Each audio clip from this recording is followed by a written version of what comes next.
ਦੇ ਵਿੱਚ ਪੈ ਜੇ ਤਾਂ ਉਹ ਚੱਕਾ ਫਿਰ ਜਾ ਕੇ ਜਿਹੜਾ ਸ਼ੈਲਰ ਮਾਲਕ ਹੈ ਉਹਨੂੰ ਜਾ ਕੇ ਰਿਪਲੇਸ ਕਰੂਗਾ। ਜਦੋਂ ਕਿ ਅਸੀਂ ਬਿਲਕੁਲ ਸਹੀ ਤਰੀਕੇ ਨਾਲ ਲਾਇਆ, ਫਿਰ ਸਰ ਜੇ ਉਹ ਖਾਲੀ ਨਹੀਂ ਜਗ੍ਹਾ ਤੇ ਉੱਥੇ ਮਤਲਬ ਕਣਕ ਪਈ ਹੈਗੀ ਹੈ ਤਾਂ ਉਹ ਕਣਕ ਨੂੰ ਚੁਕਾਉਣ ਵਾਸਤੇ ਜਿਹੜੀਆਂ ਅਸੀਂ ਰੇਲਵੇ ਦਾ ਅਰੇਂਜਮੈਂਟ ਕਰਨਾ ਹੈ ਉਹ ਵੀ ਅਸੀਂ ਸ਼ੈਲਰ ਵਾਲਿਆਂ ਨੇ ਕਰਨਾ ਹੈ, ਉਹਨਾਂ ਦੀ ਜੇਬ ਗਰਮੀ ਅਸੀਂ ਕਰਨੀ। ਇੰਨੀਆਂ ਮਤਲਬ ਤਕਲੀਫਾਂ ਇੱਕ ਸ਼ੈਲਰ ਮਾਲਕ ਨੂੰ ਇੱਕ ਸ਼ੈਲਰ ਚਲਾਉਣ ਵਾਸਤੇ, ਔਰ ਇਹਦੇ ਬਾਵਜੂਦ ਵੀ ਸਰ ਸਾਡਾ 2000 ਕਰੋੜ ਰੁਪਏ ਦਾ ਬਕਾਇਆ ਗੌਰਮੈਂਟ ਵੱਲੋਂ ਪਿਆ, ਜਿਹੜਾ ਸਾਡਾ ਕੈਰੇਜ ਦਾ ਹੈ, ਸਾਡੀਆਂ ਬੋਰੀਆਂ ਦਾ ਹੈ, ਕਿਰਾਏ ਦਾ ਹੈ, ਹੋਰ ਬਹੁਤ ਕਾਸੇ ਦਾ ਪਿਆ, ਉਹ ਅਰੇ ਸਾਨੂੰ ਵਾਪਸ ਨਹੀਂ ਮਿਲ ਰਿਹਾ।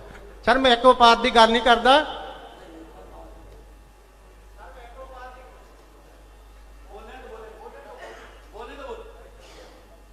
ਸਰ ਮੈਂ ਇੱਕ ਵਪਾਰ ਦੀ ਗੱਲ ਨਹੀਂ ਕਰਦਾ, ਅਸੀਂ ਜੜ੍ਹਾਂ ਨਾਲ ਜੁੜੇ ਹੋਏ ਹੈਗੇ ਆ। ਸਾਰੇ ਵਪਾਰ ਦੇ ਵਿੱਚ ਕਰਪਸ਼ਨ ਇਜ਼ ਦੀ ਮੇਨ।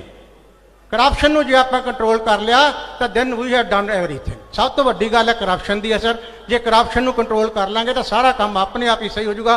ਭਲਾ ਉਹ ਭੱਠੇ ਹੈ, ਭਲਾ ਉਹ ਸ਼ੈਲਰ ਹੈ, ਭਲਾ ਉਹ ਕੋਈ ਹੋਰ ਬਿਜ਼ਨਸ ਹੈ। ਇੰਨਾ ਕਹਿੰਦਾ ਖਿਮਾ ਦਾ ਜਾਚਕਾਂ। ਵਾਹਿਗੁਰੂ ਜੀ ਕਾ ਖਾਲਸਾ, ਵਾਹਿਗੁਰੂ ਜੀ ਕੀ ਫਤਿਹ।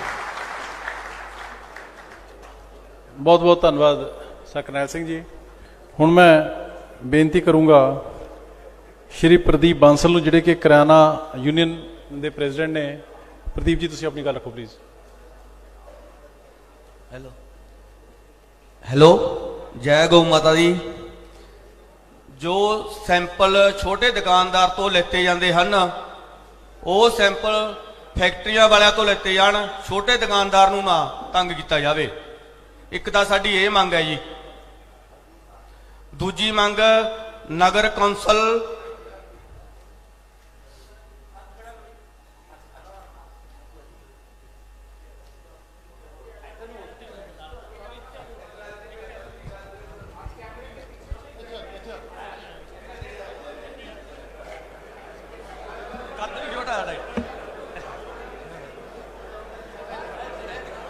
आओ जी, आ जाओ। ਜੈ ਗਊ ਮਾਤਾ ਦੀ। ਜੋ ਛੋਟੇ ਦੁਕਾਨਦਾਰਾਂ ਤੋਂ ਸੈਂਪਲ ਲੈਤੇ ਜਾਂਦੇ ਹਨ ਉਹ ਫੈਕਟਰੀਆਂ ਵਾਲਿਆਂ ਤੋਂ ਲੈਤੇ ਜਾਣ, ਛੋਟੇ ਦੁਕਾਨਦਾਰਾਂ ਨੂੰ ਤੰਗ ਨਾ ਕੀਤਾ ਜਾਵੇ ਜੀ। ਇੱਕ ਸਾਡੀ ਇਹ ਮੰਗ ਹੈ ਜੀ। ਇੱਕ ਜੋ ਨਗਰ ਕੌਂਸਲ ਛੋਟੇ ਦੁਕਾਨਦਾਰਾਂ ਤੋਂ ਕਿਰਾਏ ਦੇ ਉੱਪਰ 18% GST ਲੈਤਾ ਜਾਂਦਾ ਹੈ ਉਹ ਨਗਰ ਕੌਂਸਲ ਖੁਦ ਦੇਵੇ, ਉਹ ਕਿਰਾਏ ਵਾਲੇ ਤੋਂ ਨਹੀਂ ਲੈਣੇ ਚਾਹੀਦੇ ਜੀ।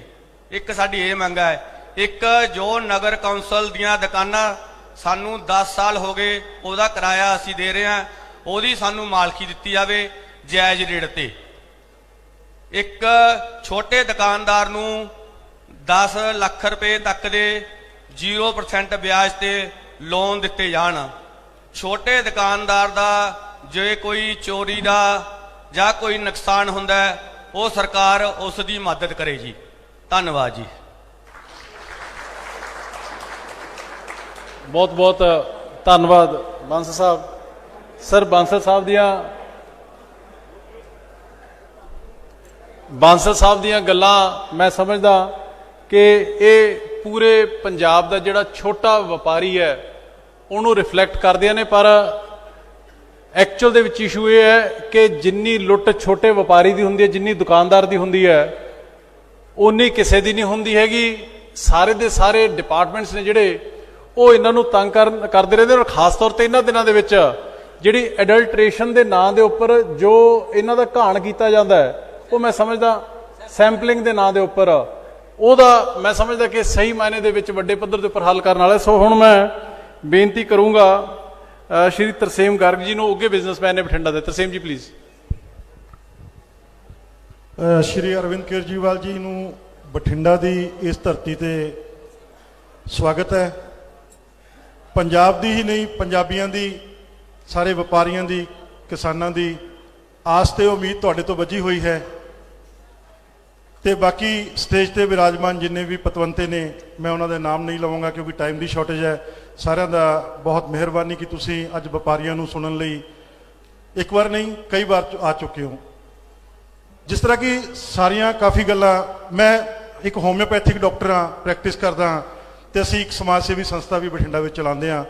ਬਠਿੰਡਾ ਦੇ ਵਪਾਰੀਆਂ ਦੇ ਜਿਹੜੀਆਂ ਡਿਮਾਂਡਸ ਨੇ ਉਹਦੇ ਨਾਲ ਜਿਹੜੀ ਇੱਕ ਸਭ ਤੋਂ ਵੱਡੀ ਚੀਜ਼ ਬਠਿੰਡਾ ਦੇ ਵਪਾਰੀਆਂ ਦੇ ਮਨ ਦੇ ਵਿੱਚ ਬੈਠਿਆ ਹੋਇਆ ਉਹ ਹੈ ਡਰ।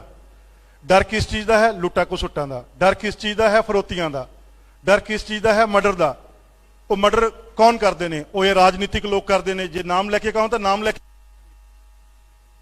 ਵਪਾਰੀਆਂ ਤੋਂ ਮੈਂ ਤੁਹਾਨੂੰ 5-7 ਐਗਜ਼ਾਮਪਲਾਂ ਕਿਤੇ ਦੇ ਦਾਂਗਾ ਕਿ ਜਿਹੜੇ ਵਪਾਰੀ ਚਾਹੇ ਉਹ ਠੇਕੇਦਾਰ ਨੇ, ਉਹ ਕਿਤੇ ਠੇਕਾ ਲੈਂਦੇ ਨੇ ਤਾਂ ਸਰਕਾਰੀ ਗੁੰਡੇ, ਮੈਂ ਸ਼ਬਦ ਯੂਜ਼ ਕਰ ਰਿਹਾ, ਸਰਕਾਰੀ ਗੁੰਡੇ ਉਹਨਾਂ ਕੋਲੇ ਹਿੱਸਾ ਲੈਣ ਪਹੁੰਚ ਜਾਂਦੇ ਨੇ ਵੀ ਜਾਂ ਤਾਂ ਇਹ ਆਪਦਾ ਠੇਕਾ ਬੰਦ ਕਰ ਦੇ, ਨਹੀਂ ਸਾਨੂੰ 20% 30% 40% ਸਾਨੂੰ ਹਿੱਸਾ ਦੇਗਾ ਤਾਂ ਤੇਰਾ ਕੰਮ ਚੱਲਣ ਦੇਵਾਂਗੇ। ਜਿੰਨੇ ਵੀ ਹੁਣ ਬਠਿੰਡੇ ਇੱਕ ਪਿੱਛੇ ਜੇ ਫਰੋਤੀ ਦੀ ਘਟਨਾ ਹੋਈ ਹੈ ਸਾਡੇ ਮੰਗਲਮ ਪ੍ਰਿੰਟਿੰਗ ਪ੍ਰੈਸ ਤੇ, ਦੋਨੇ ਪਾਰਟੀਆਂ ਚਾਹੇ ਉਹ ਕਾਂਗਰਸ ਹੈ ਚਾਹੇ ਅਕਾਲੀ ਦਲ ਹੈ, ਉਹ ਜਿਹੜੇ ਵੀ ਫਰੋਤੀ ਮੰਗਣ ਵਾਲੇ ਸੀ ਉਹ ਕਹਿੰਦੇ ਤੁਹਾਡੇ ਬੰਦੇ ਆ, ਉਹ ਕਹਿੰਦੇ ਸਾਡੇ ਬੰਦੇ ਆ। ਪਰ ਵਪਾਰੀਆਂ ਦੇ ਮਨ ਦੇ ਵਿੱਚ ਇੱਕ ਡਰ ਦਾ ਮਾਹੌਲ ਹੈ। ਕੋਈ ਵਪਾਰੀ ਦੁਕਾਨ ਤੋਂ ਨਿਕਲਣ ਲੱਗਿਆ, ਘਰੋਂ ਨਿਕਲਣ ਲੱਗਿਆ, ਆਸਾ ਪਾਸਾ ਦੇਖਦਾ ਵੀ ਕੋਈ ਲੁੱਟਣ ਵਾਲਾ ਤਾਂ ਨਹੀਂ ਖੜਾ। ਹਰ ਵਪਾਰੀ ਦੇ ਮਨ ਵਿੱਚ ਸਾਡੀਆਂ ਜਨਾਨੀਆਂ ਘਰੋਂ ਨਿਕਲਣ ਲੱਗੀਆਂ ਆਪਦੀ ਕੋਈ ਚੈਨ ਪਾਈ ਆ, ਚੈਨ ਲਾ ਕੇ ਘਰੇ ਰੱਖ ਜਾਂਦੀਆਂ ਕਿ ਇਹ ਜਾਂਦੇ ਨੂੰ ਚੈਨ ਖੋਹ ਲੈਣਗੇ। ਵਪਾਰੀ ਕੱਲੇ ਗੁੰਡਾਗਰਦੀ ਤੋਂ ਤਰਸਤ ਨਹੀਂ ਹੈ, ਵਪਾਰੀ ਇਸ ਸਿਸਟਮ ਤੋਂ ਵੀ ਤਰਸਤ ਹੈ। ਜਿਸ ਤਰ੍ਹਾਂ ਕਿ ਹੁਣੇ ਸਟੇਜ ਤੋਂ ਗੱਲ ਕੀਤੀ ਗਈ ਸੀ ਕਿ ਵੈਟ ਦੇ ਕੇਸ ਜੋ 10 ਤੋਂ 12 ਦੇ ਵਿੱਚ ਜਾਂ 10 ਤੋਂ 15 ਦੇ ਕੇਸ ਸੀ, ਵਪਾਰੀਆਂ ਨੂੰ ਡਰਾ ਦਿੱਤੇ ਕਿਉਂਕਿ ਹੁਣ GST ਲੱਗ ਗਿਆ, ਵਪਾਰੀਆਂ ਨੂੰ ਡਰਾਇਆ ਜਾਂਦਾ ਹੈ। ਉਹ ਕੇਸ ਖੋਲ ਕੇ ਉਹਨਾਂ ਨੂੰ ਫੋਨ ਕੀਤੇ ਜਾਂਦੇ ਨੇ ਵੀ ਇੰਨੇ ਪੈਸੇ ਦੇ ਦਿਓ ਤਾਂ ਤੁਹਾਡੇ ਕੇਸ ਨਿਬੜ ਜਾਣਗੇ। ਵਪਾਰੀ ਉਸ ਚੀਜ਼ ਤੋਂ ਤਰਸਤ ਹੈ। ਵਪਾਰੀ ਜਿਹੜੇ ਸਰਕਾਰੀ ਗੁੰਡੇ ਸਾਡੇ ਪੁਲਿਸ ਤੰਤਰ ਨੂੰ ਯੂਜ਼ ਕਰਕੇ ਹਰ ਵਪਾਰੀ ਨੂੰ ਡਰਾਉਂਦੇ ਨੇ ਕਿ ਜਾਂ ਤਾਂ ਐਂ ਕਰ ਲੈ ਜਾਂ ਕੇਸ ਹੋ ਜਾਏਗਾ। ਜੇ ਕਿਸੇ ਦੀ ਬੱਸ ਚੱਲਦੀ ਹੈ, ਕਿਸੇ ਦਾ ਟਰੱਕ ਚੱਲਦਾ ਹੈ, ਉਹਨਾਂ ਨੂੰ ਚੱਕ ਕੇ ਥਾਣਿਆਂ 'ਚ ਦੇ ਦਿੱਤਾ ਜਾਂਦਾ ਵੀ ਜਾਂ ਤਾਂ ਪੈਸੇ ਭੇਜ ਦੇ, ਹਿੱਸਾ ਭੇਜ ਦੇ, ਨਹੀਂ ਤੇਰੀ ਅੱਜ ਤੋਂ ਬੱਸ ਬੰਦ, ਤੇਰੇ ਅੱਜ ਤੋਂ ਟਰੱਕ ਬੰਦ, ਤੇਰਾ ਅੱਜ ਤੋਂ ਵਪਾਰ ਬੰਦ। ਕੋਈ ਵਪਾਰੀ ਆਪਦਾ ਵਾਲ ਮਕਾਉਂਦਾ ਹੈ, ਉਹਦੀ ਗੱਡੀ ਫੜ ਕੇ ਅੰਦਰ ਕਰ ਦਿੱਤੀ ਜਾਂਦੀ ਹੈ। ਕਿਉਂ? ਕਿਉਂਕਿ ਉਹਦਾ ਹਿੱਸਾ ਉਹਨਾਂ ਤੱਕ, ਲੀਡਰਾਂ ਤੱਕ ਨਹੀਂ ਪਹੁੰਚਦਾ। ਸਾਡਾ ਪੰਜਾਬ ਨਸ਼ੇ ਦੀ ਤਰਾਸਦੀ ਦੇ ਵਿੱਚ ਹੈ, ਉਹਨੂੰ ਕੱਢੋ। ਜਿੰਨੇ ਵੀ ਲੋਕ, ਜਿੰਨੇ ਬੱਚੇ ਜਿਹੜੇ ਲੁੱਟਾ ਘਸੁੱਟਾ ਕਰਦੇ ਨੇ ਨਸ਼ੇ ਦੀ, ਉਹਨਾਂ ਨੂੰ ਨਸ਼ਾ ਨਹੀਂ ਮਿਲਦਾ, ਉਹਨਾਂ ਨੇ ਚੈਨ ਖੋਹ ਲੈਣੀ ਹੈ ਕਿਸੇ ਦੀ, ਕਿਸੇ ਦਾ ਮੋਬਾਈਲ ਖੋਹ ਲੈਣਾ, ਕਿਸੇ ਵਪਾਰੀ ਨੂੰ ਘੇਰ ਲੈਣਾ ਹੈ। ਤਾਂ ਅਲਟੀਮੇਟਲੀ ਸਾਡਾ ਵਪਾਰੀ ਡਰ ਦੇ ਮਾਹੌਲ ਵਿੱਚ ਜੀ ਰਿਹਾ ਹੈ। ਹਰ ਵਪਾਰੀ ਟੈਕਸ ਦੇਣ ਨੂੰ ਤਿਆਰ ਹੈ, ਹਰ ਵਪਾਰੀ ਆਪਦੀ ਇਮਾਨਦਾਰੀ ਨਾਲ ਟੈਕਸ ਦੇਣ ਨੂੰ ਤਿਆਰ ਹੈ। ਸਾਰੇ ਡਿਪਾਰਟਮੈਂਟ ਅੱਖਾਂ ਕੱਢ ਕੇ ਬੈਠੇ ਰਹਿੰਦੇ ਨੇ। ਰਜਿਸਟਰੀ ਇੱਕ ਵਪਾਰੀ ਕੋਈ ਕਰਾ ਲੈਂਦਾ ਹੈ ਤਾਂ 10 ਡਿਪਾਰਟਮੈਂਟਾਂ ਦੀ ਅੱਖਾਂ ਖੁੱਲ ਜਾਂਦੀਆਂ ਨੇ, ਮੈंने ਰਜਿਸਟਰੀ ਕਰਾਈ ਹੈ, ਇਹਦੇ ਕੋਲੇ ਕਰੋੜ ਰੁਪਇਆ, ਚਾਹੇ ਉਹ ਪੁਲਿਸ ਪ੍ਰਸ਼ਾਸਨ ਹੈ, ਚਾਹੇ ਉਹ ਤਹਿਸੀਲਦਾਰ ਹੈ। ਇੰਨੀ ਜ਼ਿਆਦਾ ਡਰ ਵਪਾਰੀਆਂ ਦੇ ਮਨ ਵਿੱਚ ਬੈਠ ਚੁੱਕਿਆ ਹੈ। ਇਹ ਡਰ ਵਪਾਰੀਆਂ ਦੇ ਮਨ ਦੇ ਵਿੱਚੋਂ ਨਿਕਲ ਜਾਵੇ ਤਾਂ ਸ਼ਾਇਦ ਮੈਂ ਮੰਨਦਾ ਕਿ ਜਿਹੜਾ ਟੈਕਸ ਪ੍ਰਣਾਲੀ ਹੈ ਬਹੁਤ ਤੇ ਪੰਜਾਬ ਸਰਕਾਰ ਨੂੰ ਇੰਨਾ ਕੁ ਰੈਵਨਿਊ ਇਕੱਠਾ ਹੋਏਗਾ ਕਿ ਪੰਜਾਬ ਸਰਕਾਰ ਕਦੇ ਸੋਚ ਵੀ ਨਹੀਂ ਸਕਦੀ। ਬਹੁਤ ਮਿਹਰਬਾਨੀ, ਧੰਨਵਾਦ। ਸੀਐਮ ਸਾਹਿਬ, ਤਰਸੇਮ ਜੀ ਨੇ ਜੋ ਡਰ ਦਾ ਮਾਹੌਲ, law and order the situation ਤੁਹਾਡੇ ਨਾਲ ਸ਼ੇਅਰ ਕੀਤੀ ਹੈ, ਮੈਂ ਸਮਝਦਾ ਕਿ ਜੇ ਕੋਈ ਵਪਾਰੀ ਸਭ ਤੋਂ ਫੋਰਮੋਸਟ ਜੇ ਕੋਈ ਚੀਜ਼ ਚਾਹੁੰਦਾ ਹੈ ਤਾਂ ਉਹ ਫ੍ਰੀ ਐਂਡ ਫੇਅਰ ਐਟਮੋਸਫੀਅਰ ਚਾਹੁੰਦਾ ਹੈ। ਵਪਾਰ ਤਾਂ ਉਹਨੇ ਆਪਦੀ ਮਿਹਨਤ ਦੇ ਨਾਲ, ਆਪਣੀ ਮੁਸ਼ੱਕਤ ਦੇ ਨਾਲ ਕਰ ਵੀ ਲੈਣਾ ਤੇ ਤਰੱਕੀਆਂ ਵੀ ਕਰ ਲੈਣੀਆਂ ਨੇ, ਪਰ ਜਦੋਂ ਅਜਿਹਾ ਮਾਹੌਲ ਹੋਵੇ ਮੈਂ ਸਮਝਦਾ ਕਿ ਬਹੁਤ ਡਿਪਰੈਸਿੰਗ ਹੋ ਜਾਂਦਾ ਹੈ। ਔਰ ਸਰ ਇਹ ਤਾਂ ਹੋ ਗਿਆ ਇੱਕ ਅਨਆਰਗੇਨਾਈਜ਼ਡ ਕ੍ਰਾਈਮ। ਆਰਗੇਨਾਈਜ਼ਡ ਕ੍ਰਾਈਮ ਹੈ ਜਿਹੜਾ, ਉਹਦੀ ਵੀ ਮੈਂ ਸਮਝਦਾ ਕਿ ਬਠਿੰਡੇ 'ਚ ਕਈ ਮਿਸਾਲਾਂ ਮਿਲਦੀਆਂ ਨੇ। ਸਰ ਪਿਛਲੇ ਜਿਸ ਧਰਤੀ ਤੇ ਤੁਸੀਂ ਅੱਜ ਉੱਪਰ ਆਏ ਹੋ ਬਠਿੰਡਾ ਦੇ, ਇਹ ਝੀਲਾਂ ਦੀ ਧਰਤੀ ਕਹੀ ਜਾਂਦੀ ਹੈ। ਇੱਥੇ ਥਰਮਲ ਸੀਗਾ, ਗੁਰੂ ਸਾਹਿਬ ਦੇ ਨਾਂ ਦੇ ਉੱਪਰ ਥਰਮਲ ਸੀਗਾ, 2000 ਏਕੜ ਜ਼ਮੀਨ। ਸਰ ਉਸ ਥਰਮਲ ਨੂੰ ਇਹਨਾਂ ਨੇ, ਜਿਹੜਾ ਕਿ 2030-31 ਤੱਕ ਚੱਲ ਸਕਦਾ ਸੀਗਾ, ਉਹਨੂੰ ਖਤਮ ਕਰ ਦਿੱਤਾ, ਉਹਨੂੰ ਪੱਟ ਦਿੱਤਾ ਤੇ ਉਸ ਦੇ ਉੱਪਰ FM ਮਨਪ੍ਰੀਤ ਬਾਦਲ ਜੀ ਕਹਿੰਦੇ ਨੇ ਕਿ ਅਸੀਂ ਡਰੱਗ ਪਾਰਕ ਹੈ ਜਿਹੜਾ ਉਹ ਵੱਡੀਆਂ ਕੰਪਨੀਆਂ ਨੂੰ ਦੇਵਾਂਗੇ 1 ਰੁਪਏ ਪਰ ਏਕੜ ਦੇ ਲੀਜ਼ ਦੇ ਹਿਸਾਬ ਨਾਲ। ਸਰ ਪਿਛਲੇ ਸਮੇਂ ਦੇ ਵਿੱਚ ਇੱਕ ਰਿਪੋਰਟ ਆਈ ਸੀ ਜਿਸ ਦੇ ਵਿੱਚ ਰਿਲਾਇੰਸ ਨੂੰ ਵੀ ਬਹੁਤ ਬੈਨੀਫਿਟਸ ਨੇ ਜਿਹੜੇ ਉਹ ਪਿਛਲੀ ਸਰਕਾਰ ਨੇ, ਸੁਖਬੀਰ ਬਾਦਲ ਹੋਣਾ ਨੇ ਦਿੱਤੇ ਸੀਗੇ। ਪੰਜਾਬ ਦੀ ਜ਼ਮੀਨ ਦਿੱਤੀ ਜਾਂਦੀ ਹੈ 1 ਰੁਪਏ 2 ਰੁਪਏ ਪਰ ਏਕੜ ਦੇ ਹਿਸਾਬ ਨਾਲ, ਤੇ ਆਪ ਜਿਹੜੇ ਮੌੜ ਦੇ ਵਿੱਚ, ਜੈਤੋਂ ਦੇ ਵਿੱਚ ਉਹਨਾਂ ਤੋਂ ਬਿਜ਼ਨਸਿਸ ਲਏ ਜਾਂਦੇ ਨੇ, ਉੱਥੋਂ ਕਿਰਾਇਆ ਕਮਾਉਂਦੇ ਨੇ ਲੱਖਾਂ ਕਰੋੜਾਂ। ਸੋ ਇੱਕ ਆਰਗੇਨਾਈਜ਼ਡ ਟਾਈਪ ਦਾ ਕ੍ਰਾਈਮ ਹੈ ਜਿਹੜਾ ਚੱਲ ਰਿਹਾ। ਔਰ ਜਦੋਂ ਆਪਾਂ ਬਠਿੰਡੇ ਦੀ ਗੱਲ ਕਰਦੇ, ਮੈਂ ਸਮਝਦਾ ਕਿ ਮਾਲਵਾ ਪੱਟੀ ਹੈ, ਔਰ ਇਸ ਮਾਲਵਾ ਪੱਟੀ ਦੇ ਵਿੱਚ ਫੂਡ ਪ੍ਰੋਸੈਸਿੰਗ ਜਦੋਂ ਤੱਕ ਨਹੀਂ ਹੋਊਗੀ ਉਦੋਂ ਤੱਕ ਪੰਜਾਬ ਨਹੀਂ ਬਚਣਾ। ਟੈਕਸਟਾਈਲ ਔਰ ਕਾਟਨ ਦੀ ਹੱਬ ਹੈ ਜਿਹੜੀ, ਉਹ ਬਹੁਤ ਵਧੀਆ ਔਰ ਖੂਬਸੂਰਤ ਤਰੀਕੇ ਦੇ ਨਾਲ ਬਠਿੰਡਾ ਉਹ ਡਿਵੈਲਪ ਹੋ ਸਕਦੀ ਹੈ। ਔਰ sir very sorry to say ਕਿ ਬਠਿੰਡਾ ਦੇ ਵਿੱਚ ਜਿਹੜੀ ਟੈਕਸਟਾਈਲ ਹੱਬ ਬਣ ਸਕਦੀ ਹੈ ਜਾਂ ਬਣੇਗੀ ਜਦੋਂ ਤੁਹਾਡੀ ਰਹਿਨੁਮਾਈ ਦੇ ਵਿੱਚ ਪੰਜਾਬ ਦੀ ਸਰਕਾਰ ਬਣ ਜਾਂਦੀ ਹੈ, ਤੇ ਅੱਜ ਹਾਲਾਤ ਇਹ ਬਣੇ ਪਏ ਨੇ ਕਿ ਇੱਥੋਂ ਦੀ ਜਿੰਨੀ ਟੈਕਸਟਾਈਲ ਔਰ ਕੱਪੜਾ ਇੰਡਸਟਰੀ ਆ ਉਹ ਸਾਰੀ ਦੀ ਸਾਰੀ ਤ੍ਰਿਪੁਰਾ ਜਾਂ ਐਮਪੀ ਨੂੰ ਸ਼ਿਫਟ ਕਰ ਚੁੱਕੀ ਹੈ। ਵੱਡੇ ਵੱਡੇ ਗਰੁੱਪ ਵਰਧਮਾਨ, ਟਰਾਈਡੈਂਟ ਵਰਗੇ ਉਹ ਇੱਥੋਂ ਸ਼ਿਫਟ ਕਰ ਚੁੱਕੇ ਨੇ। ਸੋ ਮੈਂ ਹੁਣ ਬੇਨਤੀ ਕਰੂੰਗਾ ਰਜਿੰਦਰ ਮਿੱਤਲ ਜੀ ਨੂੰ, ਜਿਹੜੇ ਕਿ ਬੜੇ ਫੇਮਸ ਔਰ ਮਸ਼ਹੂਰ ਬਿਜ਼ਨਸਮੈਨ ਨੇ ਕਾਟਨ ਦੇ, ਇਹਨਾਂ ਦਾ ਤੂਤੀ ਬੋਲਦੀ ਹੈ। ਰਜਿੰਦਰ ਜੀ ਪਲੀਜ਼ ਤੁਸੀਂ ਆਪਣੀ ਗੱਲ ਰੱਖੋ।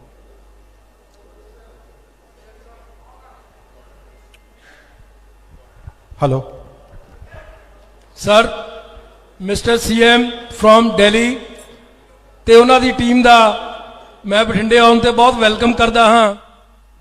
ਸਿੱਧਾ ਮੈਂ ਪੁਆਇੰਟ ਤੇ ਆਉਂਦਾ ਹੋਇਆ, ਮੈਂ ਕਾਟਨ ਫੈਕਟਰੀ ਨੂੰ ਪਿਛਲੇ 40-50 ਸਾਲਾਂ ਤੋਂ ਡੀਲ ਕਰ ਰਿਹਾ ਹਾਂ ਅਤੇ ਬਠਿੰਡਾ ਸਾਡਾ ਕਾਟਨ ਦਾ ਹੱਬ ਹੈ।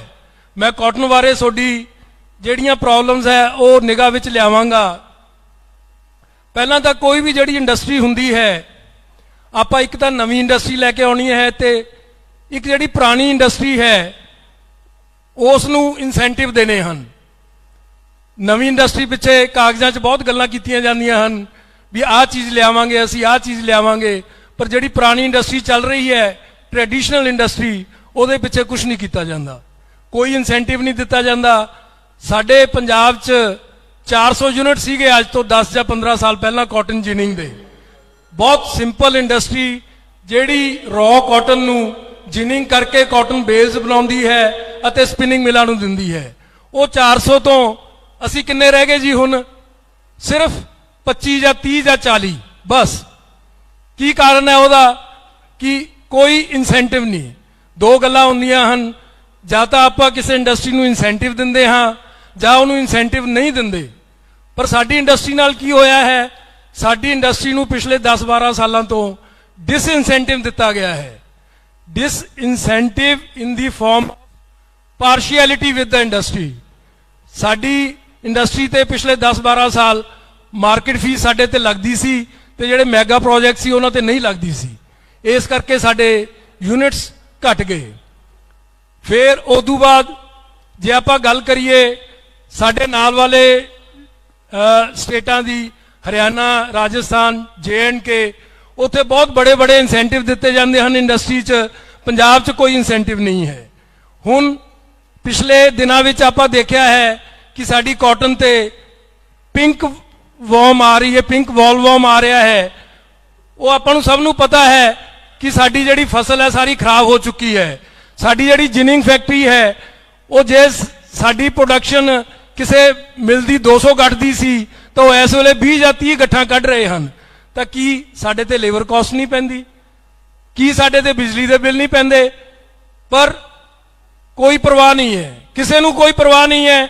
ਸਿਰਫ ਇੰਡਸਟਰੀ ਇੱਕ ਸਲੋ ਪੋਇਜ਼ਨ ਦੀ ਤਰ੍ਹਾਂ ਇਹ ਮਰ ਰਹੀ ਹੈ ਤੇ ਖਤਮ ਹੋ ਰਹੀ ਹੈ। ਇੱਕ ਟ੍ਰੈਡੀਸ਼ਨਲ ਇੰਡਸਟਰੀ ਜਿਹੜੀ ਕਿ ਪਿਛਲੇ 50 ਸਾਲਾਂ ਤੋਂ, ਜੇ ਆਪਾਂ ਕਾਟਨ ਲੈ ਲਾਂਗੇ, ਜੇ ਜਿਨਿੰਗ ਨਾ ਕਰਾਂਗੇ ਤਾਂ ਕੀ ਸਪਿਨਿੰਗ ਉਹਦੀ ਹੋਏਗੀ, ਕੀ ਹੋਏਗਾ, ਪਰ ਉਸ ਇੰਡਸਟਰੀ ਬਾਰੇ ਕਿਸੇ ਦਾ ਕੋਈ ਖਿਆਲ ਨਹੀਂ ਹੈ। ਮੈਂ ਤਾਂ ਇਹੀ ਬੇਨਤੀ ਕਰਦਾ ਹਾਂ ਕਿ ਜੇ ਆਪਾਂ ਨਵੀਆਂ ਮਿਲਾਂ ਨੂੰ ਕੋਈ ਇਨਸੈਂਟਿਵ ਦਿੰਦੇ ਹਾਂ ਤਾਂ ਪੁਰਾਣੀਆਂ ਮਿਲਾਂ ਨੂੰ ਵੀ ਨਾਲ ਕੁਛ ਨਾ ਕੁਛ ਇਨਸੈਂਟਿਵ ਦੇਣਾ ਚਾਹੀਦਾ ਹੈ ਤਾਂ ਕਿ ਉਹ ਐਗਜ਼ਿਸਟ ਕਰਨ। ਆਪਾਂ ਜਿਹੜੀਆਂ ਪਾਲਿਸੀਜ਼ ਬਣਾਉਂਦੇ ਹਾਂ ਇੰਟਰਸਟੇਟ ਦੇਖ ਕੇ, ਆਸੇ-ਪਾਸੇ ਸਟੇਟਾਂ ਦੇਖ ਕੇ, ਜਿਹੜੇ ਉੱਥੇ ਟੈਕਸ ਚੱਲਦੇ ਹਨ ਉਹਦੇ ਮੁਤਾਬਕ ਆਪਾਂ ਲਾਈਏ ਤਾਂ ਹੀ ਪੰਜਾਬ ਵਿੱਚ ਇੰਡਸਟਰੀ ਆਏਗੀ ਅਤੇ ਇਹ ਖੁਸ਼ਹਾਲ ਹੋਏਗਾ। ਇੰਨਾ ਕਹਿੰਦਾ ਹੋਇਆ ਮੈਂ ਤਾਂ ਆਪਦੇ ਪੁਆਇੰਟ ਰੱਖਤੇ। Thank you very much sir.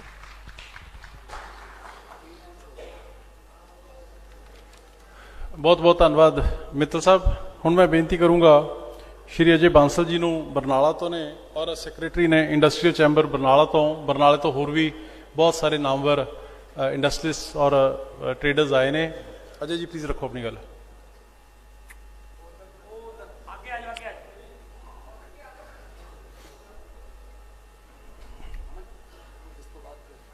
ਹਾਂ ਬਸ ਲਾਸਟ ਹੈ।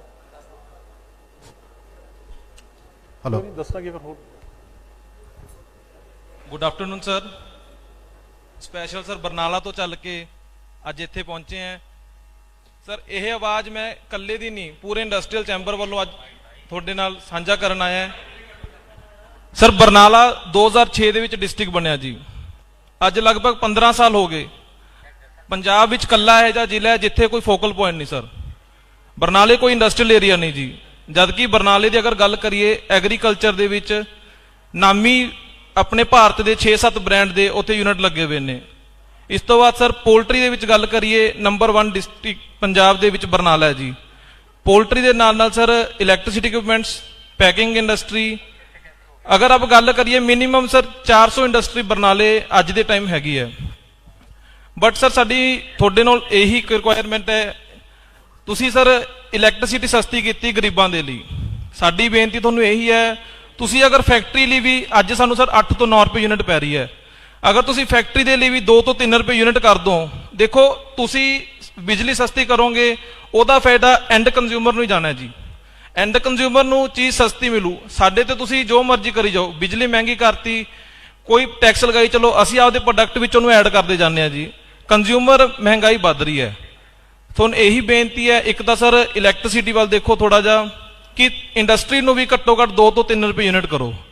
ਦੂਜਾ ਸਰ ਇੰਸਪੈਕਟਰੀ ਰਾਜ ਜੋ ਸਾਨੂੰ ਟਿਕਣ ਨਹੀਂ ਦੇ ਰਿਹਾ। ਹੁਣ 5 ਦਿਨ ਬਾਅਦ ਦੀਵਾਲੀ ਹੈ ਸਰ, ਕਿਸੇ ਗਾਹਕ ਦਾ ਫੋਨ ਆਵੇ ਨਾ ਆਵੇ, ਪਰ ਸਰ ਇੰਸਪੈਕਟਰਾਂ ਦੇ ਫੋਨ ਆਣੇ ਸ਼ੁਰੂ ਹੋ ਗਏ ਪਿਛਲੇ ਇੱਕ ਹਫ਼ਤੇ ਤੋਂ। ਅਸੀਂ ਆਪਦੀ ਦੀਵਾਲੀ ਨਹੀਂ ਮਨਾ ਰਹੇ ਜੀ, ਉਹਨਾਂ ਦੀ ਦੀਵਾਲੀ ਮਨਾਣੀ ਪਊ ਸਾਨੂੰ। ਇੰਨਾ ਮਾੜਾ ਹਾਲ ਆ ਚੁੱਕਿਆ ਜੀ। ਅੱਜ ਆਪਾਂ ਇੱਥੇ ਬੈਠੇ ਆ ਸਰ, ਸ਼ਾਇਦ ਮੈਨੂੰ ਲੱਗਦਾ ਕੋਈ 25 ਤੋਂ 30 ਸਾਲ ਦਾ ਯੂਥ ਇੱਥੇ ਦਿਖ ਨਹੀਂ ਰਿਹਾ। ਅਸੀਂ 10 ਕੁ ਬੰਦੇ ਮੈਂ ਨੋਟ ਕੀਤੇ, 10-15 ਬੰਦੇ ਆ, ਬਾਕੀ ਸਾਰੇ ਮੇਰੇ ਪਿਓ ਵਰਗੇ ਜਾਂ ਦਾਦਿਆਂ ਵਰਗੇ ਬੈਠੇ ਨੇ ਜਿੱਥੇ। ਯੂਥ ਕਿੱਥੇ ਆ ਸਰ? ਯੂਥ ਸਾਰਾ ਕੈਨੇਡਾ ਅਮਰੀਕਾ ਜੀ। ਸਰ ਇਹੀ ਬੇਨਤੀ ਹੈ, ਇੰਸਪੈਕਟਰੀ ਰਾਜ ਨੂੰ ਖਤਮ ਕਰ ਦਿਓ, ਅਸੀਂ ਸਰਵਾਈਵ ਕਰ ਲਾਂਗੇ। 2 ਦਿਨ ਪਹਿਲਾਂ ਨਾ ਚੰਨੀ ਸਾਹਿਬ ਨੇ ਪ੍ਰੋਗਰੈਸਿਵ ਪੰਜਾਬ ਦੀ ਸਮਿਟ ਰੱਖੀ ਸੀ, 26 ਤਰੀਕ ਨੂੰ ਮੋਹਾਲੀ ਸੀ, 27 ਨੂੰ ਲੁਧਿਆਣਾ ਸੀ। ਅਸੀਂ ਉਹ ਵੀ ਦੋਨੇ ਅਟੈਂਡ ਕੀਤੇ। ਉੱਥੇ ਵੀ ਸਾਡੇ ਇਹੀ ਕੁਐਸਚਨ ਸੀ ਉਹਨਾਂ ਨੂੰ ਕਿ ਤੁਸੀਂ ਨਵੀਂ ਇੰਡਸਟਰੀ ਨੂੰ ਰੋਕ ਲਓ, ਐਗਜ਼ਿਸਟਿੰਗ ਇੰਡਸਟਰੀ ਨੂੰ ਚਲਾਓ, ਇਹੀ ਸਰਵਾਈਵ ਕਰ ਜੋ, ਉਹੀ ਬਹੁਤ ਹੈ। ਉਹ ਕਹਿੰਦੇ ਅਸੀਂ 99,000 ਕਰੋੜ ਇਨਵੈਸਟ ਕਰ ਰਹੇ ਹਾਂ, ਪਰ ਉਹ ਸਰ ਲੋਕਾਂ ਤੇ ਨਹੀਂ ਇਨਵੈਸਟ ਹੋ ਰਿਹਾ ਨਾ, ਉਹ ਜਿਹੜੀ ਕੈਬਨਿਟ ਬਣੀ ਹੋਈ ਹੈ ਉਹਨਾਂ ਦੇ ਇਨਵੈਸਟ ਹੋ ਰਿਹਾ। ਉਹ ਤਾਂ ਕੈਬਨਿਟ ਮਿਨਿਸਟਰਾਂ ਨੂੰ ਪੈਸੇ ਬਣ ਰਹੇ। ਅਸੀਂ ਕਿਹਾ ਐਗਜ਼ਿਸਟਿੰਗ ਇੰਡਸਟਰੀ ਨੂੰ ਬਚਾ ਲਓ, ਯੂਥ ਬਚ ਜੂ। ਸਰ ਬਰਨਾਲਾ ਤੋਂ ਮੇਰੇ ਨਾਲ ਅੱਜ ਮੇਰੇ ਵੀਰ ਭਰਾ ਅਸੀਂ 15-20 ਬੰਦੇ ਆਏ ਹੋਏ ਆ। ਸਰ ਇਹੀ ਇੱਕ ਗੁਜ਼ਾਰਿਸ਼ ਹੈ, ਅਸੀਂ ਪਹਿਲਾਂ ਵੀ ਬਰਨਾਲੇ ਵੱਲੋਂ ਤੁਹਾਨੂੰ ਬਹੁਤ ਮਾਣ ਮਿਲਿਆ। ਸਾਡੇ ਇਲਾਕੇ ਦੇ ਐਮਐਲਏ ਸਾਹਿਬ ਬੈਠੇ ਨੇ, ਗੁਰਮੀਤ ਮੇਤੀਅਰ ਜੀ, ਤੁਹਾਡੇ ਨਾਲ ਭਗਵੰਤ ਮਾਨ ਜੀ ਸਾਡੇ ਲੋਕ ਸਭਾ ਦੇ ਮੈਂਬਰ ਹੀ ਬੈਠੇ ਆ। ਸਰ ਇਹੀ ਰਿਕੁਐਸਟ ਹੈ ਤੁਹਾਨੂੰ, ਇੱਕ ਇਲੈਕਟ੍ਰਿਸਿਟੀ ਦਾ ਕੰਮ ਕਰਾਓ, ਔਰ ਮੈਂ ਕਹਿੰਦਾ ਹਰ ਜ਼ਿਲ੍ਹੇ ਨੂੰ ਤੁਸੀਂ ਸਰ ਇੰਡਸਟਰੀਅਲ ਪਾਰਕ ਦਾ ਦਿਓ। ਬਰਨਾਲਾ ਸਰ 15 ਸਾਲ ਤੋਂ ਡਿਸਟ੍ਰਿਕਟ ਨੂੰ ਅੱਜ ਤੱਕ ਕੋਈ ਇੰਡਸਟਰੀਅਲ ਪਾਰਕ ਨਹੀਂ ਮਿਲਿਆ। ਪਲੀਜ਼ ਸਾਡੀ ਇਹ 2-3 ਰਿਕੁਐਸਟਾਂ ਇਹਨੂੰ ਸਰ ਕਰੋ। ਔਰ ਅੱਜ ਤੁਹਾਨੂੰ ਇਹ ਵਿਸ਼ਵਾਸ ਦਿਲਾਉਂਦੇ ਆ ਕਿ ਜਿਹੜੀ ਬਰਨਾਲੇ 300 ਤੋਂ 400 ਇੰਡਸਟਰੀ ਹੈ ਸਰ, ਜਿੱਥੇ ਤੁਹਾਡੀ ਡਿਊਟੀ ਲਾਉਂਗੇ ਤੁਹਾਡੇ ਨਾਲ ਮੋਢੇ ਨਾਲ ਮੋਢਾ ਜੋੜ ਕੇ ਚੱਲਾਂਗੇ। ਸਾਡਾ ਤੁਸੀਂ ਸਰ ਇਹ ਕੰਮ ਪੂਰਾ ਕਰਿਓ। Thank you sir. ਅਜੇ ਜੀ ਤੁਸੀਂ ਬਿਜਲੀ ਦੀ ਗੱਲ ਕੀਤੀ ਹੈ, ਬਿਜਲੀ, ਪਾਣੀ, good governance, corruption free administration, ਇਹ ਕੁਝ ਚੀਜ਼ਾਂ ਤਾਂ, ਹੈਲਥ, ਐਜੂਕੇਸ਼ਨ, ਇਹ ਚੀਜ਼ ਕੁਝ ਚੀਜ਼ਾਂ ਤਾਂ ਇਹੋ ਜਿਹੀਆਂ ਨੇ ਜਿਹੜੀਆਂ ਇਕੱਲੇ ਮੁਲਕ 'ਚ ਨਹੀਂ ਪੂਰੀ ਦੁਨੀਆ ਦੇ ਵਿੱਚ ਅਰਵਿੰਦ ਕੇਜਰੀਵਾਲ ਜੀ ਦੇ ਨਾਂ ਦੇ ਉੱਪਰ ਰਜਿਸਟਰ ਹੋ ਚੁੱਕੇ। ਸੋ ਇਹ ਤੁਸੀਂ ਬੇਫਿਕਰ ਰਹੋ। ਸਰ ਹੁਣ ਕਿ ਮੈਂ ਇਸ ਤੋਂ ਪਹਿਲਾਂ ਕਿ ਮੈਂ ਮਾਨਯੋਗ ਅਰਵਿੰਦ ਕੇਜਰੀਵਾਲ ਜੀ ਨੂੰ ਬੁਲਾਵਾਂ, ਸਰ ਤੁਸੀਂ ਸਾਰੇ ਪੰਜਾਬ ਦੀ ਔਰ ਮਾਲਵਾ ਦੀ ਇਸ ਬੈਲਟ ਦੇ ਸਾਰੇ ਟ੍ਰੇਡਰਸ ਦਾ, ਵਪਾਰੀਆਂ ਦਾ ਦੁੱਖ ਦਰਦ ਹੈ ਜਿਹੜਾ ਉਹ ਸੁਣਿਆ, ਔਰ ਅੱਜ ਬੜੀ ਉਮੀਦ ਦੇ ਨਾਲ ਸਾਰੇ ਆਏ ਨੇ। ਮੈਂ ਖੁਦ ਆਪ ਇੱਕ ਐਮਐਲਏ ਜਾਂ ਸਿਆਸਤਦਾਨ ਬਾਅਦ ਦੇ ਵਿੱਚ ਆ, ਮੈਂ ਵਪਾਰੀ ਪਹਿਲਾਂ, ਮੈਂ ਬਿਜ਼ਨਸ ਫੈਮਿਲੀ ਨੂੰ ਬਿਲੋਂਗ ਕਰਦਾ। ਸਰ ਮੇਰਾ ਵੀ ਇੱਕ ਸੁਝਾਅ ਹੈ ਜੀ, ਇੱਕ ਸੁਜੈਸ਼ਨ ਹੈ ਸਰ। ਮੇਰੀ ਬੇਨਤੀ ਹੈ ਕਿ ਜਦੋਂ ਆਪਾਂ ਬਾਕੀ ਵਰਗਾਂ ਨੂੰ ਦੇਖਦੇ ਹਾਂ, ਜੇ ਆਪਾਂ EMPLOYEES ਦੀ ਗੱਲ ਕਰੀਏ, ਸਰ EMPLOYEE 18-20 ਸਾਲ ਦੀ EMPLOYMENT ਮਿਲੀ, 60 ਸਾਲ ਤੇ 58 ਸਾਲ ਤੇ ਰਿਟਾਇਰ ਹੋ ਗਿਆ, ਉਸ ਤੋਂ ਮਗਰ ਉਹਨੂੰ ਪੋਸਟ ਰਿਟਾਇਰਮੈਂਟ ਬੈਨੀਫਿਟਸ ਨੇ ਜਿਹੜੇ ਪੈਨਸ਼ਨ, ਗ੍ਰੈਚੁਇਟੀ ਦੇ ਰੂਪ ਦੇ ਵਿੱਚ ਮਿਲਦੇ ਰਹਿੰਦੇ ਨੇ। ਸਰ ਇਹ ਉਹ ਲੋਕ ਨੇ, ਇਹ ਵਪਾਰੀ ਭਰਾ ਉਹ ਲੋਕ ਨੇ ਜਿਹੜੇ ਆਪਦੀਆਂ ਰਕਮਾਂ, ਆਪਦੀ ਕੈਪੀਟਲ ਲਾਉਂਦੇ ਨੇ, 30, 35, 40, 50 ਸਾਲ ਆਪਦੀ ਮਿਹਨਤ ਕਰਦੇ ਨੇ। ਜਿਹੜੀ ਮਿਹਨਤ ਦਾ ਮੁੱਲ ਕੋਈ ਨਹੀਂ ਪੈਂਦਾ ਹੈਗਾ, ਤੇ ਆਪ ਦਾ ਘਰ ਵੀ ਚਲਾਉਂਦੇ ਨੇ, ਗਰੋ ਵੀ ਕਰਦੇ ਨੇ, ਤੇ ਪੰਜਾਬ ਨੂੰ, ਪੰਜਾਬ ਦੀ ਇਕਨੋਮੀ ਨੂੰ ਵੀ ਚਲਾਉਂਦੇ ਨੇ। ਤੇ ਉਸ ਤੋਂ ਬਾਅਦ ਜਦੋਂ ਰਿਟਾਇਰਮੈਂਟ ਹੋ ਜਾਂਦੀ ਹੈ, ਜੇ ਛੋਟੇ ਵਪਾਰੀ ਦੀ ਗੱਲ ਕਰ ਲਈਏ, ਵੱਡੇ ਵਪਾਰੀਆਂ ਦੀ ਗੱਲ ਕਰ ਲਈਏ, ਤੇ ਜਦੋਂ ਰਿਟਾਇਰਮੈਂਟ ਹੋ ਜਾਂਦੀ ਹੈ ਤੇ ਉਸ ਤੋਂ ਬਾਅਦ ਉਹ ਵਪਾਰੀ ਜਿਨ੍ਹਾਂ ਨੇ ਸਾਰੀ ਉਮਰ ਪੰਜਾਬ ਦੀ ਇਕਨੋਮੀ ਨੂੰ ਚਲਾ ਕੇ ਸਬਸਿਡੀਜ਼ ਔਰ ਕ੍ਰਾਸ ਸਬਸਿਡੀਜ਼ ਦਾ ਬੋਝ ਵੀ ਆਪਦੇ ਮੋਢਿਆਂ ਦੇ ਉੱਪਰ ਝੱਲਿਆ ਹੁੰਦਾ, ਗਰੀਬ ਵਰਗ ਦਾ, ਨਿਮਨ ਵਰਗ ਦਾ ਮੋਢਿਆਂ ਦਾ ਬੋਝ ਵੀ ਆਪਦੇ ਮੋਢਿਆਂ ਦੇ ਉੱਪਰ ਝੱਲਿਆ ਹੁੰਦਾ, ਉਹਨਾਂ ਦੀ ਬਾਹ ਫੜਨ ਵਾਲਾ ਕੋਈ ਨਹੀਂ ਹੁੰਦਾ ਹੈਗਾ। ਇਹਦੇ ਨਾਲ ਸੋਸ਼ਲ ਪ੍ਰੋਬਲਮਸ ਵੀ ਕਈ ਵਾਰੀ ਖੜੀਆਂ ਹੋ ਜਾਂਦੀਆਂ ਨੇ ਕਿ ਜਦੋਂ ਬੱਚੇ ਅੱਗੇ ਆ ਜਾਂਦੇ ਨੇ ਬਿਜ਼ਨਸ ਦੇ ਵਿੱਚ, ਤੇ ਫਿਰ ਜਿਹੜੇ ਬਜ਼ੁਰਗ ਹੋ ਜਾਂਦੇ ਨੇ ਉਹਨਾਂ ਦੀ ਵੈਲਿਊ ਘਰ ਦੇ ਵਿੱਚ ਘਟ ਜਾਂਦੀ ਹੈ। ਮੇਰੀ ਤੁਹਾਨੂੰ, ਕਿਉਂਕਿ ਤੁਸੀਂ ਬੇਮਿਸਾਲ ਇਨੋਵੇਟਿਵ ਔਰ ਆਊਟ ਆਫ ਬਾਕਸ ਆਈਡੀਆਜ਼ ਤੁਸੀਂ ਬੇਮਿਸਾਲ ਨੇ ਜਿਹੜੇ ਉਹ ਕਈ ਦਿੱਲੀ ਦੇ ਵਿੱਚ ਇੰਪਲੀਮੈਂਟ ਕਰ ਚੁੱਕੇ। ਸਰ ਮੇਰੀ ਬੇਨਤੀ ਇਹ ਹੈ ਕਿ ਜਦੋਂ ਆਪਣੀ ਸਰਕਾਰ ਬਣ ਜਾਂਦੀ ਹੈ ਇੱਕ ਅਜਿਹਾ ਸਿਸਟਮ, ਇੱਕ ਅਜਿਹਾ ਐਟਮੋਸਫੇਅਰ, ਇੱਕ ਅਜਿਹਾ ਇਨਫਰਾਸਟ੍ਰਕਚਰ ਬਣਾਇਆ ਜਾਵੇ ਕਿ ਜਿਹੜਾ ਵਪਾਰੀ 20-22 ਸਾਲ ਦੀ ਉਮਰ ਤੋਂ ਲੈ ਕੇ 60-65 ਸਾਲ ਦੀ ਉਮਰ ਤੱਕ ਇਮਾਨਦਾਰੀ ਦੇ ਨਾਲ ਆਪਦੇ ਮਿਹਨਤ ਮੁਸ਼ੱਕਰ ਖੂਨ ਪਸੀਨੇ ਦੀ ਕਮਾਈ ਦੇ ਨਾਲ ਪੰਜਾਬ ਦੀ ਇਕਨੋਮੀ ਦਾ ਖਜ਼ਾਨਾ ਭਰਦਾ ਹੈ ਤੇ ਉਹਨੂੰ ਇਕਨੋਮੀ ਚਾਹੁੰਦੇ ਜਦੋਂ ਉਹ ਰਿਟਾਇਰ ਹੋ ਜੇ ਤੇ ਉਸ ਤੋਂ ਬਾਅਦ ਜਿੰਨਾ ਉਹਨੇ ਟੈਕਸ ਆਪਦੀ ਸਾਰੀ ਉਮਰ ਦੇ ਵਿੱਚ ਭਰਿਆ ਹੋਊਗਾ ਉਹਦੇ ਪੈਨਸ਼ਨ ਦੇ ਰੂਪ ਦੇ ਵਿੱਚ, ਗ੍ਰੈਚੁਇਟੀ ਦੇ ਰੂਪ ਦੇ ਵਿੱਚ ਉਹਨੂੰ ਸਾਰੀ ਉਮਰ ਮਿਲਣਾ ਚਾਹੀਦਾ ਤਾਂ ਕਿ ਉਹ ਮਾਨ ਸਨਮਾਨ ਦੇ ਨਾਲ ਆਪਦੀ ਜ਼ਿੰਦਗੀ ਹੈ ਜਿਹੜੀ ਬੁਢਾਪਾ ਹੈ ਉਹ ਕੱਟ ਸਕੇ। ਮੇਰੀ ਤੁਹਾਨੂੰ ਬੇਨਤੀ ਹੈ ਕਿ ਤੁਸੀਂ ਇਸ ਦੇ ਉੱਪਰ ਆਉਣ ਵਾਲੇ ਸਮੇਂ ਦੇ ਵਿੱਚ ਪਲੀਜ਼ ਆਪਾਂ ਐਜ਼ ਅ ਪਾਰਟੀ ਮੇਰੀ ਤੁਹਾਨੂੰ ਬੇਨਤੀ ਹੈ ਕਿ ਆਪਾਂ ਇਹਦੇ ਉੱਪਰ ਵਰਕ ਕਰਨਾ ਤਾਂ ਕਿ ਪੰਜਾਬ ਦੇ ਵਪਾਰੀਆਂ ਦੀ ਬਾਂਹ ਜਿਹੜੀ ਆਪਾਂ ਫੜ ਸਕੀਏ। ਸੋ ਹੁਣ ਮੈਂ ਬੇਨਤੀ ਕਰੂੰਗਾ ਸ਼੍ਰੀ ਅਰਵਿੰਦ ਕੇਜਰੀਵਾਲ ਜੀ ਨੂੰ, ਜਿਨ੍ਹਾਂ ਨੇ ਇਕੱਲੇ ਦਿੱਲੀ ਦੇ ਵਿੱਚ ਨਹੀਂ ਪੂਰੇ ਮੁਲਕ ਦੇ ਵਿੱਚ, ਪੂਰੀ ਦੁਨੀਆ ਦੇ ਵਿੱਚ ਆਪਦੀ ਗੁੱਡ ਗਵਰਨੈਂਸ ਦਾ ਡੰਕਾ ਜਿਹੜਾ ਉਹ ਵਜਾਇਆ। ਸ਼੍ਰੀ ਅਰਵਿੰਦ ਕੇਜਰੀਵਾਲ ਜੀ ਆਓ ਸਰ।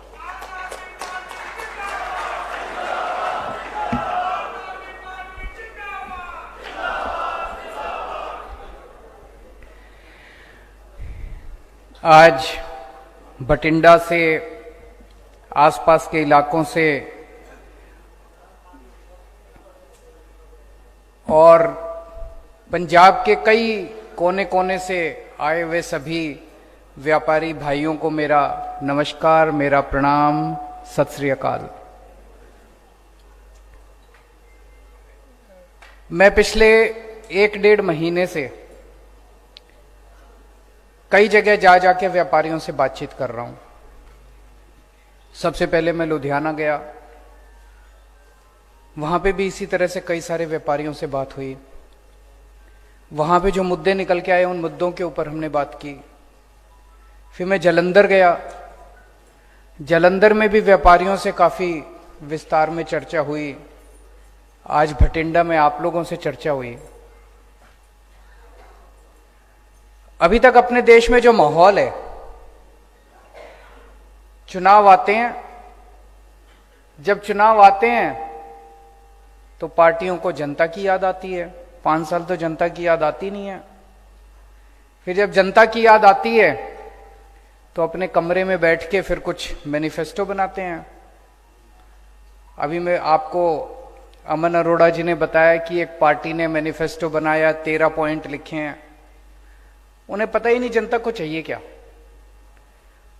हम भी बना सकते थे, हम भी बैठ जाते कमरे के अंदर और बना लेते, अपने 4-5 एमएलए को बिठा लेते, हम बैठ जाते और बना लेते। जब तक हम आपके बीच में आके आपसे समस्याओं के बारे में नहीं, और केवल समस्या नहीं, अपने को पंजाब को एक अलग लेवल पे ले जाना है, विकास के अलग लेवल पे ले जाना है अपने को, वो कैसे ले जाना है ये तो आप ही लोग बताओगे ना। मनीष सिसोदिया जी ने दिल्ली के अंदर स्कूल ठीक करे, हमारे सतेंद्र जैन जी ने दिल्ली के अंदर मोहल्ला क्लिनिक बनाए, सरकारी अस्पताल ठीक करे।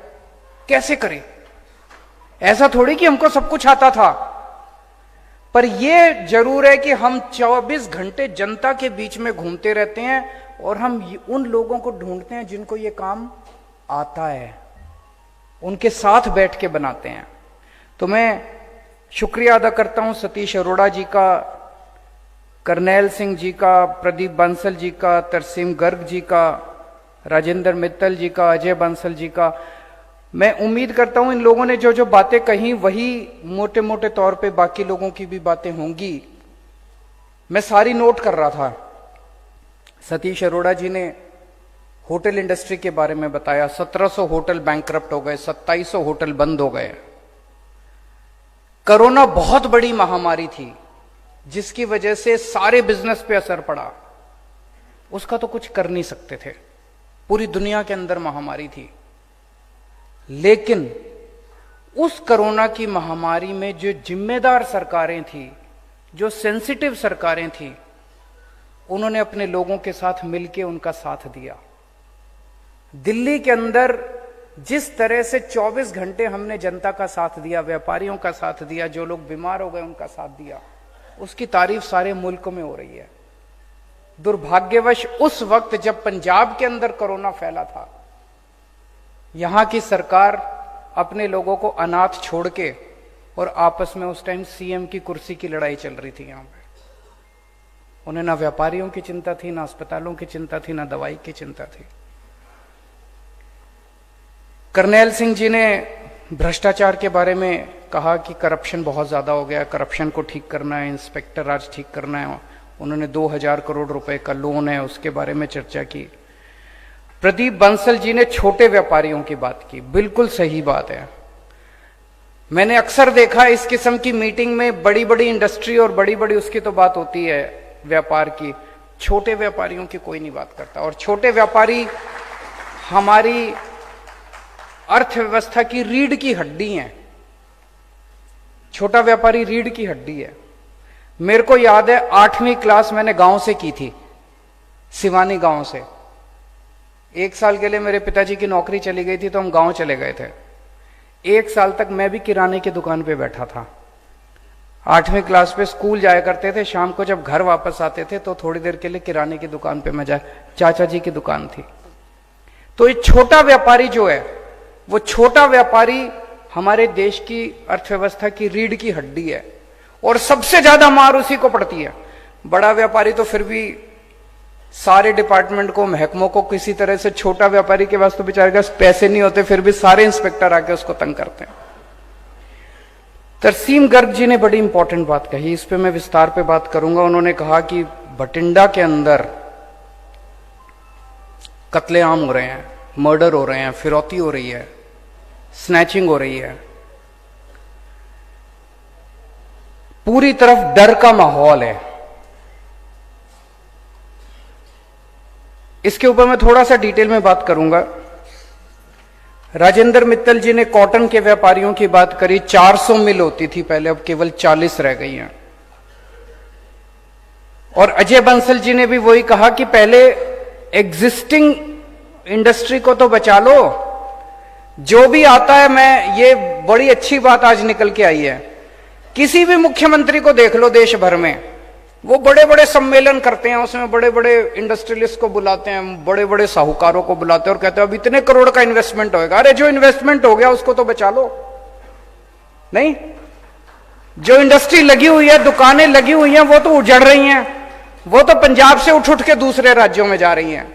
जो इंडस्ट्री यहां लगी थी अब वो उठ उठ के दूसरे राज्यों में जा रही हैं, वो तो बच नहीं रही, वो तो बंद होती जा रही हैं, और हम नई इंडस्ट्री की बात कर रहे हैं। अजय बांसल जी ने बड़ी अच्छी बात कही। उन्होंने कहा जी दिवाली आ गई और अब सारे इंस्पेक्टर अपनी दिवाली लेने पहुंच जाते हैं। ये दिल्ली में भी होता था। मेरे को याद है 2 साल पहले दिवाली के टाइम कई सारे व्यापारी हमारे पास आए, मैं और मनीष सिसोदिया जी थे। उन्होंने आके कहा जी आप कहते हो हमने इंस्पेक्टर आज खत्म कर दिया, ये दिवाली के टाइम पे आपके इंस्पेक्टर आ रहे हैं हमारे पास। तो हमने लिखित आदेश पारित कर दिया कि कोई भी डिपार्टमेंट का कोई भी अधिकारी किसी भी दुकान पे दिवाली के टाइम पे नहीं जाएगा। लेकिन ऑर्डर कौन मानता? ऑर्डर तो कोई मानता नहीं है। आप जितने मर्जी ऑर्डर पास कर दो, इंस्पेक्टर को दुकान में जाने से कौन रोक सकता है? तो उसी ऑर्डर में हमने लिखा कि अगर कोई आपके यहां अधिकारी या कोई इंस्पेक्टर आ जाए तो ये व्हाट्सएप नंबर है, दूर से उसकी फोटो खींच के इस पे व्हाट्सएप कर देना। भाई साहब, उसके बाद इंस्पेक्टरों ने दिवाली लेना बंद कर दिया। फिर दिवाली जनता की होती थी, इंस्पेक्टर अपने घर पे दिवाली मनाता था, जनता अपने घर पे दिवाली मनाती थी। तो इंस्पेक्टर राज खत्म करना हमको आता है और इंस्पेक्टर राज खत्म करने की हमारी नीयत है, क्योंकि हमारी नीयत साफ है। अगर नीयत खराब हो तो अखबार में बड़े बड़े ऐड तो निकलते हैं, लेकिन इंस्पेक्टर आज खत्म नहीं होता। बातें बड़ी बड़ी होता नहीं है। मेरे पास मैं कल शाम को भटिंडा पहुंच गया था। मेरे पास कल कुछ व्यापारी आए शाम को मिलने के लिए। उन्होंने भी यही बात कही, बोले जी पिछले कुछ दिनों में 4 मर्डर हो चुके हैं भटिंडा में। पूरी तरफ चारों तरफ फिरौतियों का माहौल है, व्यापारी डरा हुआ है। स्नैचिंग हो रही है। शाम अगर कोई घर से बाहर निकलता है तो चारों तरफ देखता है कि कोई मेरा पीछा तो नहीं कर रहा। एक जोजो टैक्स करके भी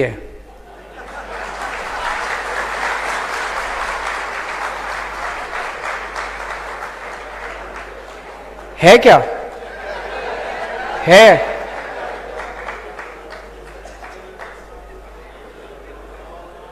तो दोस्तों, ऐसे माहौल में व्यापारी अपना व्यापार कैसे करेगा? ऐसे माहौल में तो व्यापारी अपना व्यापार नहीं कर सकता। अब आप सोचो, अगर आप अपने एसी कमरे में बैठ के अगर मैनिफेस्टो बना देते तो इस जोजो टैक्स का कैसे पता चलता? जोजो टैक्स तो तभी पता चलता है जब आप लोगों के बीच में आते हैं हम लोग। तो आज 2 ऐलान करके जा रहा हूं मैं, और जैसा मैं अक्सर कहता हूं कि मैं जो कहता हूं मैं बड़े सोच समझ के कहता हूं, पूरी कैलकुलेशन करके कहता हूं। 2 बड़े ऐलान करके जा रहा हूं। पहला, हमारी सरकार बनेगी, फरवरी में चुनाव है, मार्च में नतीजे आ जाएंगे। 1 अप्रैल के बाद हर व्यापारी की सुरक्षा हमारी जिम्मेदारी होगी।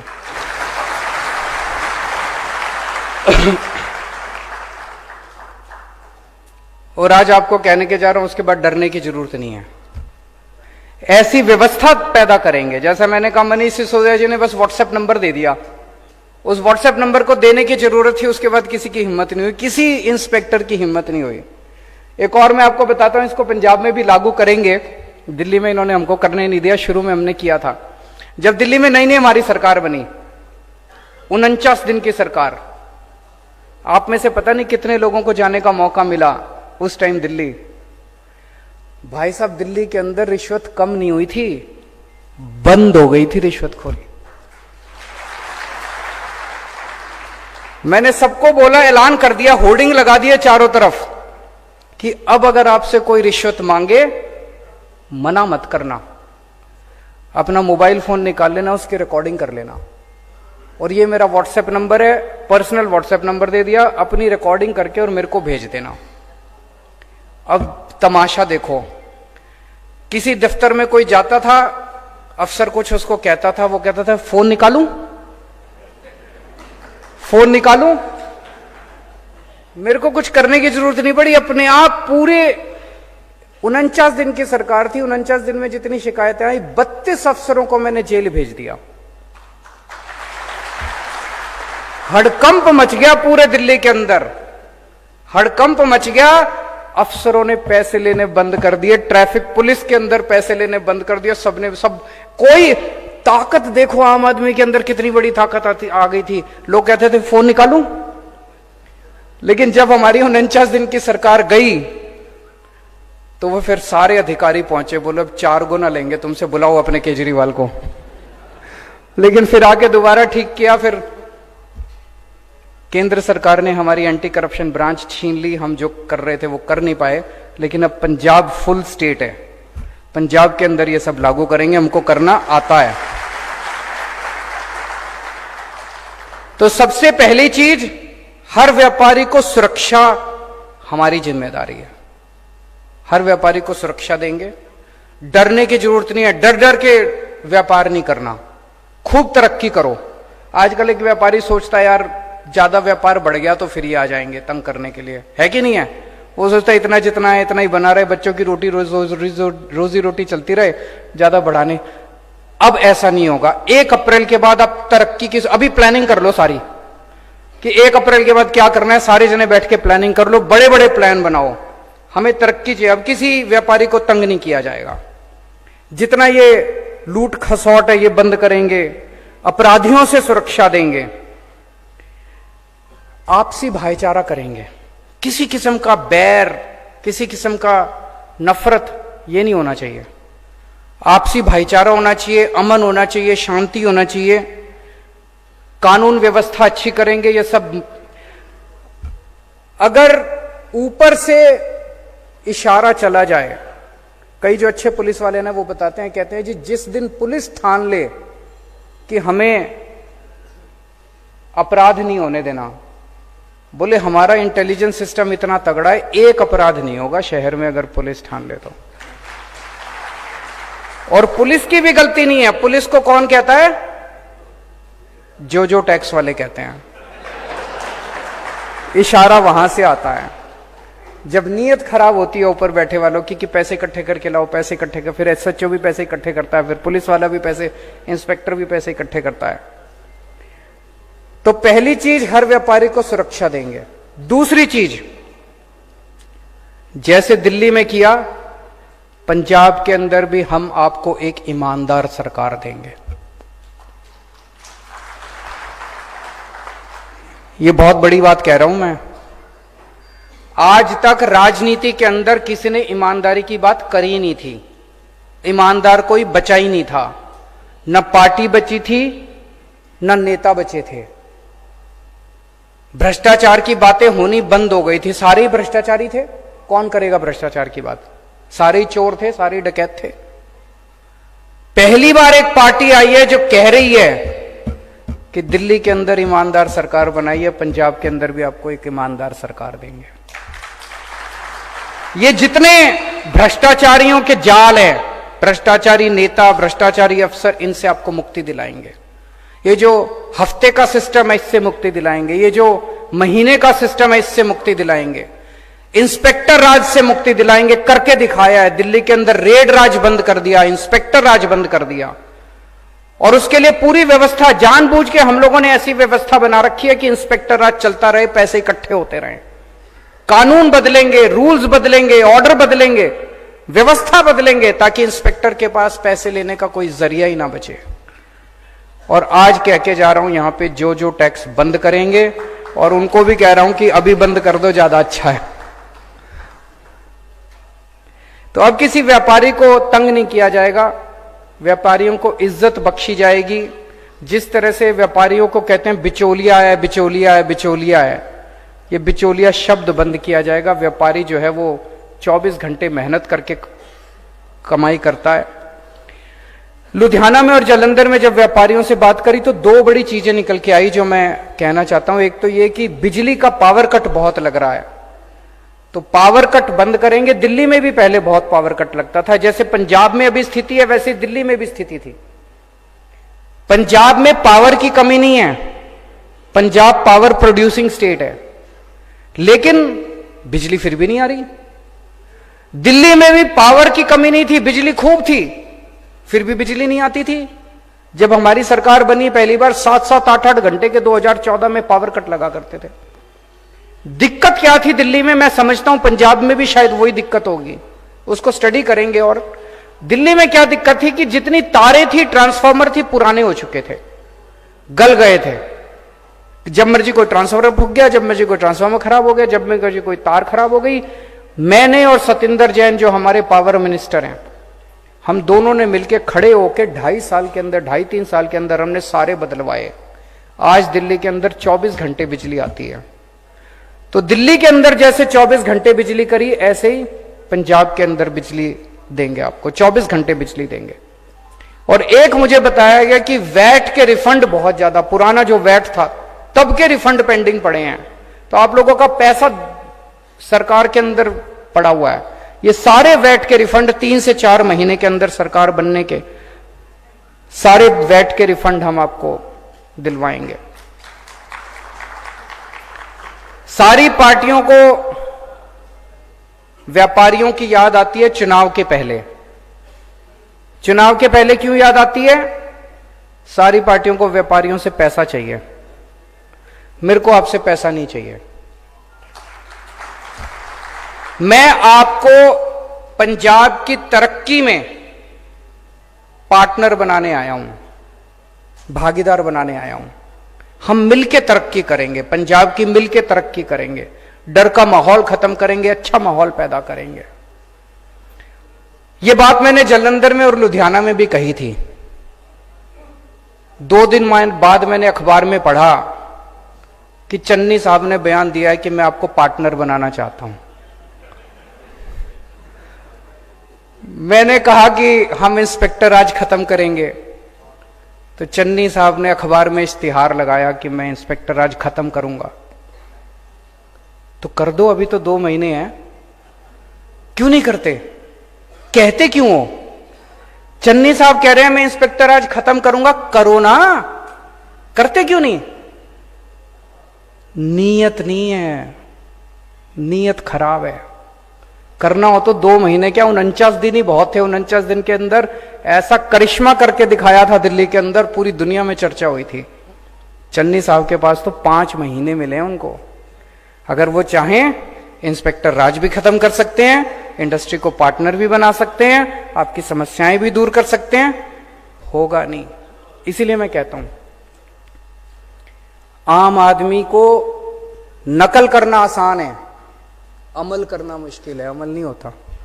अपनी बात पे अमल करना सीखो। कल हमने किसानों के साथ इसी तरह का डायलॉग किया, बहुत अच्छा रहा। किसानों से भी उनकी समस्याएं सुनी और मैं समझता हूं कि पंजाब की अर्थव्यवस्था के, पंजाब के विकास के 2 पहिए हैं। एक पहिया है किसान और मजदूर और दूसरा पहिया है व्यापारी और उद्योग। ये दोनों पहिए जब तक नहीं चलेंगे तब तक पंजाब का विकास नहीं हो सकता। ये दोनों पहिए मजबूत होने चाहिए, ये दोनों पहिए मिलके चलने चाहिए। इन दोनों को साथ मिला के चलाएंगे। जैसे दिल्ली के अंदर आज पूरे देश में कहीं चले जाओ, कल एक किसान ने खड़े होकर बोला जी मैं दिल्ली गया था, आपका स्कूल देखा, बड़े अच्छे स्कूल बना दिया आपने, आपके अस्पताल मोहल्ला क्लिनिक देखे, बड़े अच्छे बना दिया। पूरे देश के अंदर चर्चा हो रही है जिस किस्म की शिक्षा के अंदर और स्वास्थ्य के क्षेत्र में दिल्ली के अंदर क्रांति हुई है, वैसी क्रांति पंजाब के अंदर किसानी और व्यापार के क्षेत्र में उसी किस्म की क्रांति करेंगे। पूरा देश उसका अनुसरण करेगा, पूरा देश पंजाब की तरफ देखेगा जिस तरह का विकास हम करेंगे। पिछले 70 साल में आप लोगों ने कांग्रेस पार्टी को पता नहीं कितने मौके दिए, कि 10-12 बार तो बनाई दी होगी सरकार, और अकाली बीजेपी वालों को भी कितने मौके दिए, उनकी भी कई बार बना दी होगी सरकार।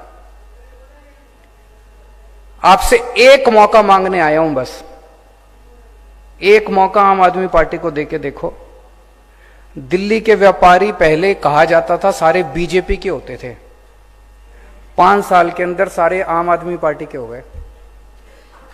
मैं आपको विश्वास दिला के जाता हूं, आज मैं आपसे मौका मांग के जा रहा हूं। 5 साल के बाद यहां जितने बैठे हैं और जितने बाहर सुन रहे हैं, पूरे पंजाब के व्यापारी आम आदमी पार्टी के मुरीद होंगे। हमने कोई जो टैक्स लगा के या गुंडा टैक्स लगा के या फर्जी केस करके ऐसे लोगों को नहीं डराया। हमने लोगों का दिल जीता है, लोगों के काम करे हैं, लोगों के बच्चों का भविष्य बनाया है, उनके परिवार का ख्याल रखा है। तो पंजाब एक मौका आम आदमी पार्टी को देखे, मैं आपको वचन दिलाता हूं कि सारी पार्टियों का आप भूल जाएंगे, उसके बाद आम आदमी पार्टी को हिलाने वाला कोई नहीं मिलेगा पंजाब के अंदर। आपका बहुत बहुत शुक्रिया, बहुत दूर दूर से आप लोग आए हैं, थैंक यू सो मच। बहुत बहुत धन्यवाद सीएम साहब। सीएम साहब देखो ਇਹਦੇ मेरा रंग दे बसंती चोला, मेरा रंग दे ਤਾਂ ਉਹ ਪੱਥਰ ਦੇ ਉੱਪਰ ਲਕੀਰ ਹੈ ਸਰ, ਕਿਉਂਕਿ ਮੈਂ ਪਿਛਲੀ ਵਾਰ ਵੀ 16 ਦੇ ਵਿੱਚ 26/10 ਨੂੰ ਇਸੇ ਪ੍ਰੋਗਰਾਮ ਇੱਥੇ ਹੀ ਪ੍ਰੋਗਰਾਮ ਕੀਤਾ ਸੀ ਵਪਾਰੀਆਂ ਦਾ। ਮੈਂ ਇਹਨਾਂ ਦੇ ਵਿੱਚੋਂ ਸੋ ਇੱਕ ਬੜੇ ਪਿਆਰ ਨਾਲ ਸਤਿਕਾਰ ਨਾਲ ਹੱਥ ਜੋੜ ਕੇ ਸਿਰ ਝੁਕਾ ਕੇ ਇੱਕ ਪਿਆਰ ਭਰਿਆ ਲਾਂਭਾ ਮੈਂ ਦੇਣਾ ਚਾਹੁੰਦਾ ਮੇਰੇ ਵਪਾਰੀ ਭਰਾਵਾਂ ਨੂੰ ਕਿ ਪਿਛਲੀ ਵਾਰ ਆਪਣੇ ਤੋਂ ਕਮੀ ਰਹਿ ਗਈ, अपने शहरिया व्यापारियों तो कमी रहेगी, जिदी वजह करके नहीं जड़िया गल्लां च मेरा रंग दे बसंती चोला, मेरा रंग दे बसंती चोला, मेरा रंग दे बसंती चोला, हो आज रंग दे